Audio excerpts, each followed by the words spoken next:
entertainment, current events, and Hollywood. Don't miss Creator to Creators, hosted by the filmmaker Meosha, known for the Shudder hit documentary Horror Noir and the acclaimed film Anatomy of an Anti-Hero, Redemption. This show features interviews with filmmakers and creatives from around the globe. Join the fun with guest celebrities and gain valuable insights. Subscribe now and follow Creator to Creators. Hi, everybody. Welcome to Creators to Creators today. Today we have a special guest. Sam Welch. Welcome back. Welcome back to the show. It's Thank good you. to see you. Thanks. Absolutely. So, I love going to the beginning, but for those that don't know, about the young version of Sam Welsh and how, you became to be who you are now, tell us a little bit about your childhood and when did music, when did you get the love for music? Yeah, I have to keep reminding myself that I'm not young anymore. But anyway, I've been doing music since I was about 8 years old. I come from a musical family. Started studying piano at around 8, and then I started studying vocals and choral stuff in high school. And then in college, I was in a men's a cappella group. And then from there, I went on to start writing music in about 2000. Wow, that's awesome. Now you have a single, a new single out, the Actually, a whole album. an album, Yeah. um, and they sent us like the single, The Attic, and I listened to it, and it was like, wow, it's really different. Tell me a little bit about like what inspired it, and like why now this new. Well, I continue my work along the theme of addressing issues related to what I call transcendence. I like to talk about transitions from one world to another world, and I thought the attic was a good metaphor for sort of where we're going to be going at some point. There's a lot of metaphors, there's a lot of sort of different constructions in the song. If you think about what an attic is, it's part of a house. So the question is, well, if heaven is kind of like an attic, is heaven basically just a human construction? Does it actually exist, or is it just part of a house, like an attic is part of a house? So kind of asking that question, and also using some imagery in the song. One of the images is Bible with a broken binding. So I'm kind of setting up a metaphor for that, representing the idea of spiritual frustration, spiritual unease a little bit, something not being quite right. I talk about the tuning of the radio. When you're in the attic, you got to listen to the static. Thinking about the great beyond as something like radio play, where you have static and then you can tune the static and actually get an actual channel, which would be discovering another level of reality, basically. So that's another metaphor in the song. I love that you're asking these questions, for listeners to, pose these kind of these questions because I don't think a lot of people actually think about these kind of deep introspection questions, honestly. But you know, my question, and I'm curious, since you've been on this journey of like these I don't know, just try finding out more or just understanding, what it all means. What would you say, this even with this new song and this new album that you discovered in this kind of new in this way that now that with this new music coming out and that you released, what have you discovered so far that I'm really, yeah, I'm really proud of myself for producing another album this year. yeah. It's been a very difficult year for me in a bunch of ways, and it's kind of a milestone for me because it's been a rough year, and it's affected the thematic content of my music as well. About, the title of the new album is The Attic, songs of faith and healing. And the Mm. reason why I put that is because a lot has gone on with me in the past year that relate to having faith in the idea of healing and resolution. I was involved in a very serious incident last spring, not this past spring, but the spring before, where I had an incident in my music studio Mm. where I was actually listening to my headphones. I had the headphones on. I was just going about my business, but there was feedback that came through the line and it aggravated something known as tinnitus. I don't know if you've ever heard of that tonight. Yes, yes. And it's Yeah. like the ringing, right, of the ear? Yeah, a lot of musicians have it. I've actually had it since I was about 19 years old.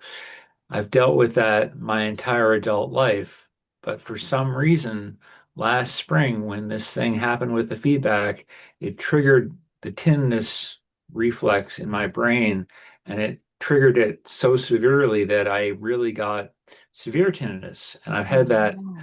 since then. So it's, I was really it was an existential struggle for me when it happened. I tried to figure something out to see what I could do about it, and everywhere where I went, people were like, there's no cure for tinnitus, you just have to deal with it. And it was a very frustrating search and a very frustrating struggle for me to try and get that resolved. Hmm. So I think that I even went to church. I mean, I went to church, I talked to my pastor, he kind of gave me the cold shoulder and said, well, that's not a religious issue. You're not in some way, I don't want to talk to you. And I literally haven't been back to that church since then. I was Oh, so no. mad at the guy for not helping me. Sorry. But the idea is that it is possible to maintain hope no matter how dire the circumstances are. Yeah. One of the things that I did discover about tinnitus is that it can be treated in certain ways. There's things you can do to make it better. And one of the things that I discovered was hearing aids, believe it or not, because Really?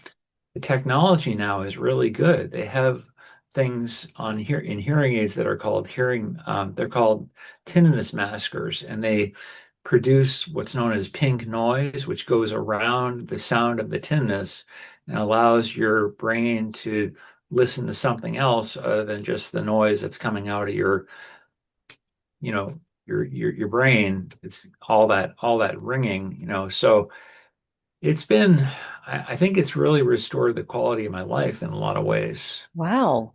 I love And that.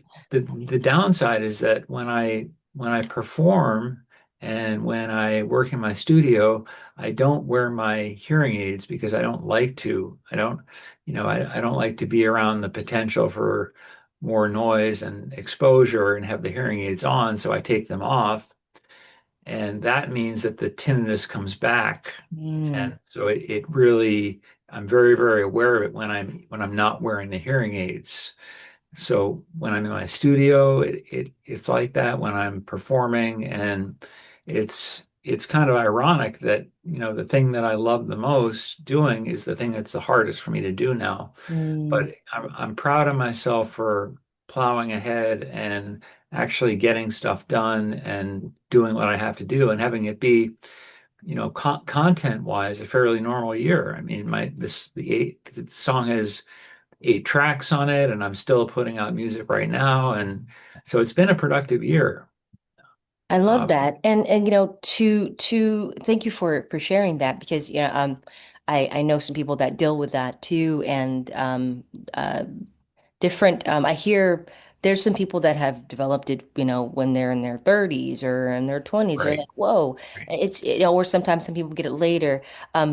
But one thing I did hear about, someone told me that, it was some type of me pill they take to just kind of reduce the noise, and they sell it at like some stores. And I don't know, I guess it depends on the severity of it, but they said it for the most part, taking it, if they take it on the regular, it, keeps it away. But I mean, I guess you would have to just keep taking them. That's the case. But I don't know. I can definitely I don't really know the name, but I think it's something they definitely sell them at Walmart.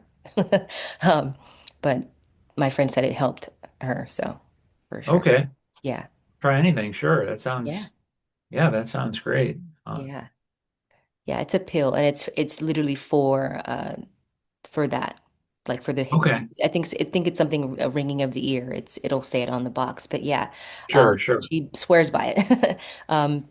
But I love what you said, but in spite of all that, you still put out the album, which, honestly, it's just so amazing to hear. It just shows me you never know what life throws at you or what people are going through. But we see the product of what you put out, but I didn't know the story until you shared with me, and I appreciate that. So it just makes that like your art form that much more important. It's like you still did it, and I just think that's pretty awesome. Thank you. Absolutely. What's something, on this,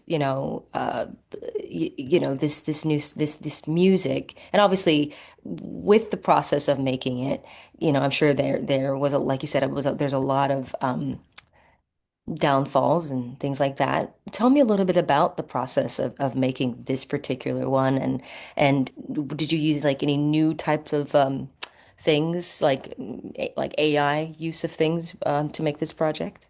I did actually, and I just want to say one more thing about faith and healing because I was involved in a rather transformative experience with one of the cats that I own, who's had a serious medical condition her whole life. It resolved this spring because I switched her to a better vet, and she's doing great now. She's actually having a little bit of a flare up right now, but Oh, she has recovered from a serious condition due to my switching her to another vet. So I think that's one of the smartest things I ever did in terms of caring for another living being. yeah. That was a sort of healing this year that I went through. I love that. I want to talk a little bit about the material the materials that I use. I actually have a new piece of equipment in my studio, which is a big part of the album this year. It's called a Korg PA 1000, and it's known as an arranger. And what it does is it produces musical templates, but along with that, it's basically like a synthesizer that has something known as a vocal doubler in it. Hmm. The doubling system allows one to create multiple vocal harmonies. That's sort of the bread and butter of the sound of my music. It's the thing that I've really trademarked in terms of all my songs. They all have a lot of vocal harmonization, and over the years, I've developed different used different vocal harmonizers. The harmonizer that I'm using this year is by far the best one that I've had. I actually did use this harmonizer about, I don't know, maybe 5 or 10 years ago, and I sold it and started experimenting with other harmonizers. And then I realized that the one from the Korg PA 1000 is the best. And I finally went and got another one. It's made by TC Helicon, Nice. and it's a great thing because it basically allows you to play the chords on a piano and have that information it's sort of like MIDI. I don't know if you know what MIDI is, but it's an electronic signal that changes the instrument. Oh, So wow. basically it has the electronic information about the notes and everything, but you play the piano keys and it produces the vocal sounds. So when you play the chords on the piano, you'll hear the vocal sounds, and that's where the harmonies are. So it's a great way to create vocal harmony. And it's sort of the new area that I'm kind of focusing on right now in terms of the music from here on out is continuing to experiment with different chord progressions on the piano that'll get translated into different harmonic progressions vocally. So it's been a really fun thing to use. I love that.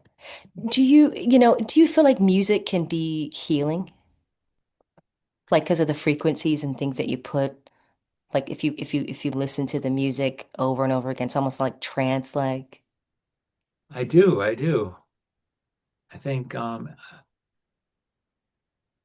I don't listen to my music enough actually, but I like I mean I can almost feel like the music is talking to me when I listen to my songs. I'll hear myself saying things through the music and it'll Mm. be kind of like a almost like a diary of something that you've recorded that kind of speaks back to you. Yeah. Yeah. That's cool. Because I know this was this album really talks about, right, healing and resolution. I think that's important.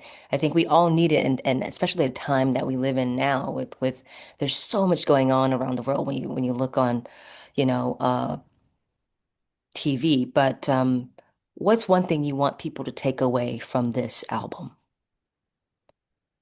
Just the idea that in the dark times there's possibility of returning to more illuminated times and that there's an interplay in life between light and darkness and the light is not the light without the darkness. So it takes both, it takes both worlds to get the full spectrum. And that one of the songs is actually called Twilight, and it's about the interplay of light and dark. And just like morning goes to night, night goes to morning, and the two things are directly part of each other. So just looking at my history as a musician, I've struggled with all kinds of disability over the years, especially actually emotional sort of psychiatric disability. And I think my music speaks to people who have struggled like that themselves, who want some reassurance that things will get better and come back to where they were. So that's kind of who I'm speaking to. I love that, and I think that's so important. And thank you for that, for that Sure. kind of message. Um, Really quick, what advice, really quick, would you give to someone that wants to, that has a lot of things that they're going through, and there's a lot that's maybe it's just hard to get music out there. How would you encourage that person that's trying to do that too, that what you're doing? Well, don't do it for marketing purposes. Do it for the experience of doing it. Don't think that it's going to be providing a paycheck. Don't think it's going to be things that you think it's going to be that it might be that probably won't be because it's easy to have high expectations that are kind of not met with this whole business. I was thinking that I would make a lot of money going into it and that hasn't happened. I mean, it may happen in the future, but the main thing for me is it's been an outlet for me emotionally, spiritually. It's been a way of kind of just materializing the things that I think about. And if you can get that sort of objectively in the world, then it's like a part of yourself has gone out and become real. And that creative process is really rewarding. Yeah, you're so right. It is rewarding. Uh, Again, thank you so much for coming on. It's always a pleasure to catch up and talk to you. And thank you for, making music that we need, that will provide that healing and that does heal us. Because I appreciate artists like yourself, that doesn't follow the masses but creates their own lane. So thank you for that, Sam. You're welcome. Absolutely. Where can people find you on social media to follow everything you have going on and to get all your new music? They can find me. Sam Welch is my website is samwelchboston.com. You can listen to all my music for free on there. You can sign up for, I have a quarterly newsletter that I put out that's free that you can sign up for. I'm also streaming on SoundCloud and I've got a presence. You can look me up on I've got a YouTube content page. I've got TikTok, Facebook, Instagram. So I'm doing a Nice. lot better. I actually took a music marketing course at Berklee College of Music last winter, Oh, and wow. it gave me a great game plan of things to work on. It kind of made it clearer what's involved with the whole process. So that's been great. That, it's okay. It's amazing how, well, that's great that you took a class. I think I need to take one too. I mean, I know a lot about marketing, but it is a lot that goes into like putting stuff out and like it's Yeah, like a machine. You got to continue to yeah. do it. It's like, it's pretty cool. But you're doing a great job and a Thank fantastic you, work as Meosha. always. It's great to see you again. And thank you so much, everyone, for listening. And always remember to live, love, laugh. We'll see you guys next time. Bye bye.